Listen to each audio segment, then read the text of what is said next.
to direct this picture with me, and also brought Hardy.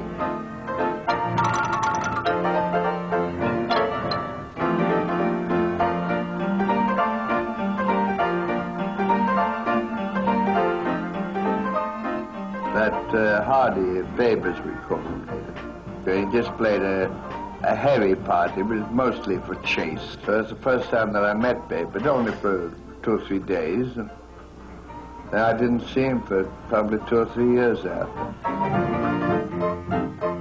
Stan's path led him temporarily back to vaudeville, where his talents were again spotted, this time by comedy producer Hal Roach.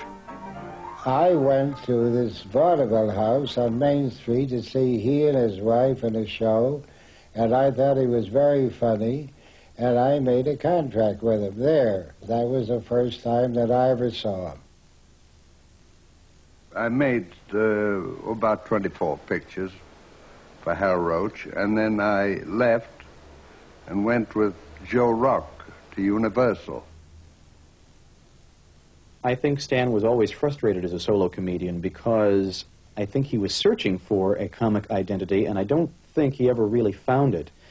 He was always a good technical comedian. He had a wonderfully elastic body and could do wonderful reactions, had a very expressive face and a very expressive body.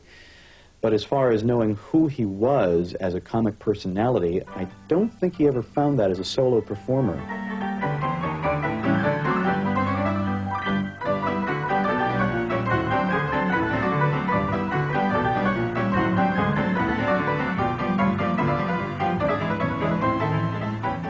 Between the years 1917 and 1926, Stan made more than 70 one- and two-reel comedies. But the inconsistency of his screen personality failed to establish him in the public's affections.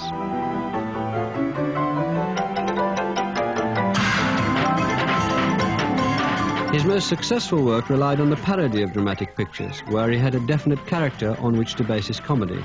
Real stardom eluded him.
I wasn't too successful as a comic. They told me my eyes were too blue to photograph. There was a kind excuse, you know, one of those things. And I didn't feel I was so hot myself, so I was very happy to get into some other end of the business. When Stan returned to the Roach Studios in 1926, it was as a writer and a gag man. Aged 36, he'd decided to abandon his performing career.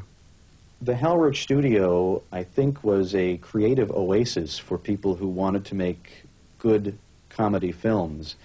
I've interviewed 60 people who worked there, and all of them speak of the place as being absolutely unlike any other studio. See, the stationery said the Hal Roach Studio, and right below it said the lot of fun. And that's exactly what it was. Everybody was very high-keyed up and bouncing, you know, and I attribute it mostly to Stan. The one thing that he did when he made pictures was great. You write a script for, you know, certain things are funny. You get on the stage and you rehearse a thing and it isn't funny. The best thing that Laurel could do in the pictures, there was always something that he could remember to change it into a thing that would be funny.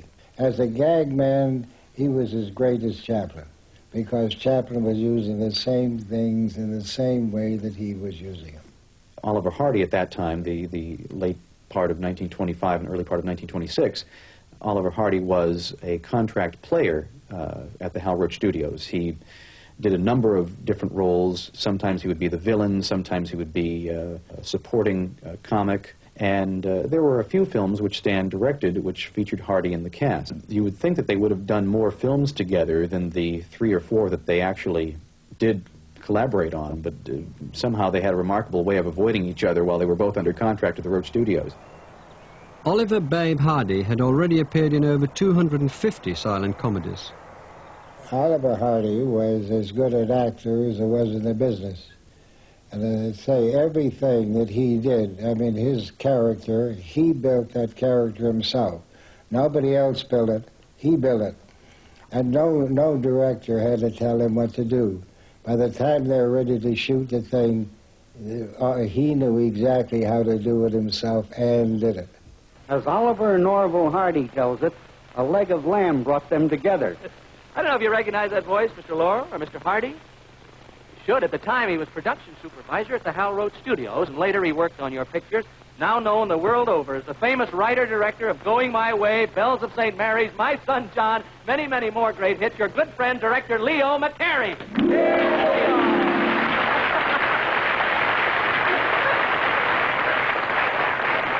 Oh, look, Leo, how did a leg of lamb... sit down, Oliver, and we're going to get that a boy. How did a leg of lamb bring Laurel and Hardy together, eh? Well, it seems that Babe was cooking a leg of lamb, and for some reason he left his arm in the oven too long or something. And he got it so badly blistered that we had to cut down his part in the next picture, so we decided to put Stan in the picture, too, to bolster up the comedy. Yeah. And so when we saw the two of them on the screen together, we decided there's a real team. And from that time on, they really went places, all on account of Hardy had a little lamb. I think Stan was a little reluctant because, after all, he had been through all that before. He had been a performer. He had had a share of success, but never had really been big time. And I'm not so sure that he wanted to get back into performing on a regular basis after finding that he really enjoyed being behind the scenes even more. So it may have taken some persuading, but of course, as we all know, eventually they were teamed together and things gradually grew. From their first pairing in 1927, the team of Laurel and Hardy achieved an instant success with the public. Producing a new 20-minute comedy at the rate of 1 a month, their style quickly evolved and their characters seemed to emerge with a simplicity that spoke more of discovery than creation. In all of this, Stan Laurel's writing was as crucial as his performance.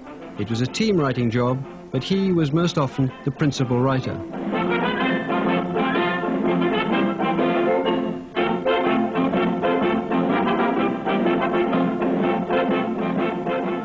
For both Stan Laurel and Oliver Hardy, stardom had come late in their careers and, ironically, at a point when the cinema was about to undergo the traumatic change over to sound. I made a deal with the Victor Company to do the sound at my